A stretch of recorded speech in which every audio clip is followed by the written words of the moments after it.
घेतला बाळासाहेब आंबेडकरांना आता आम्हाला फक्त बाळासाहेब आंबेडकर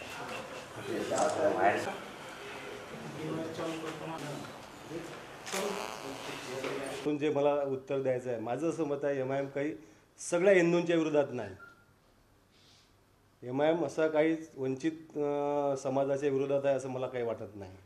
ज्या अर्थी ते संविधान त्यांना मान्य आहे त्या अर्थी ते काही सगळ्यांच्या विरोधात नाही, परंतु संविधानला विरोध करणारे जे पक्ष आहेत त्यांच्या विरोधात मात्र त्यांची भूमिका आहे असं माझं मत आहे.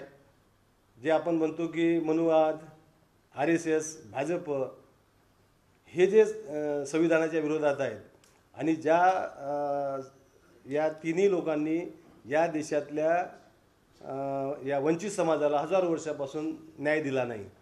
आम्ही शैक्षणिक मागासलेले का आहोत, तर या देशामध्ये बहुजन समाजाला शिक्षणाची संधीच उपलब्ध झाली नाही, ती नाकारली गेली. का नाकारली गेली? कोण हे नाकारणारे? ही संधी मिळाली नाही म्हणून हा सगळा बहुजन समाज मागासलेला राहिला. RSS से जब संविधान जलाया जाता है उस पर कोई कार्रवाई, इस देश में संविधान जलाने की हिम्मत लोग कैसे कर सकते हैं? ये यहाँ से शुरुआत होती है. इसका मतलब इनको कुछ किसका तो भी पाठबढ़ है और ये बातें चल रही है. बहुत सारे नेता बोलने लगे कि संविधान बदलना चाहिए, संविधान बदलना चाहिए, आरक्षण बंद करना चाहिए. क्यों बंद करना चाहिए आरक्षण? बहुत सारे समाज अभी नए लोग आरक्षण मांग रहे, तो पुराने लोगों को बंद करने की क्या बात क्या है? ये बहुजन वंचित आघाड़ी के साथ पहले जो समाज आ गया वो है धनगर समाज.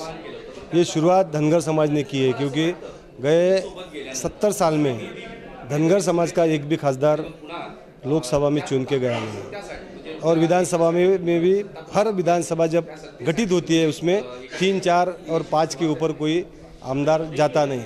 इसीलिए धनगर समाज ने तय कर लिया कि ये कांग्रेस, राष्ट्रवादी सेना, भाजपा हमारा वापर कर रही है. आरक्षण का मसला है वो भी सुलझाता नहीं और नामांतर जो है पुण्यश्लोक अहिल्यादेवी होळकर ये सोलापुर विद्यापीठ का वो भी घोषणा करने के बाद में भी हुआ नहीं. जो हमारा धनगर समाज है, जो मेंढपाल है, उनके भी कोई प्रश्न अभी तक छूटे नहीं. इसलिए हमने निर्णय लिया कि ये हमारे सत्ता में बैठे हुए अभी तक जो सरकार है ये हमारे काम की नहीं. तब हमको बाबा साहेब आम्बेडकर ही न्याय दे सकते क्योंकि वो बाबा साहेब आम्बेडकर के पोते हैं जिन्होंने हमको संविधान दिया, हमारे को हक प्रदान किए, लेकिन वो हक हमको अभी तक 68 साल में 70 साल में मिले नहीं. तो जब बाबा साहेब आम्बेडकर हमको हक दे घटना के माध्यम से, संविधान के माध्यम से दे सकते, तो उनके पोते जो लड़ रहे हैं गए 40 साल से वंचित समाज के लिए, खुद की सत्ता के लिए कभी वो लड़े नहीं, लेकिन वंचित समाज के प्रश्न छूटना चाहिए, वो सत्ता में जाना चाहिए. और इतना बड़ा वो हमारे लिए लड़ाई लड़ रहे हैं तो हमारा भी समाज अभी फिर वो धनगर समाज है, कोली समाज है, धोबी समाज है, छोटे छोटे भटके हैं, माली समाज है, बंजारा समाज है, इनको भी लगने लगा कि बाबा साहेब आम्बेडकर के सिवा हमको अभी पर्याय नहीं, क्योंकि ये समूह की लड़ाई लड़ रहे हैं, व्यक्ति की लड़ाई नहीं लड़ रहे हैं. असद ओवैसी साहब ने एक लेटर दिया बाबा साहेब आम्बेडकर को कि तुम्हारे वंचित बहुजन आघाड़ी में हम आपके साथ में आना चाहते हैं. हाँ, देखो ये विचार लेटर हमको आ गया. स्थानिक लेवल पे हमारे नेता आदरणीय बाबा साहेब आम्बेडकर, कादरी साहब, MLA इम्तियाज़ भाई, मैं, हमारी प्राथमिक चर्चा हो चुकी है.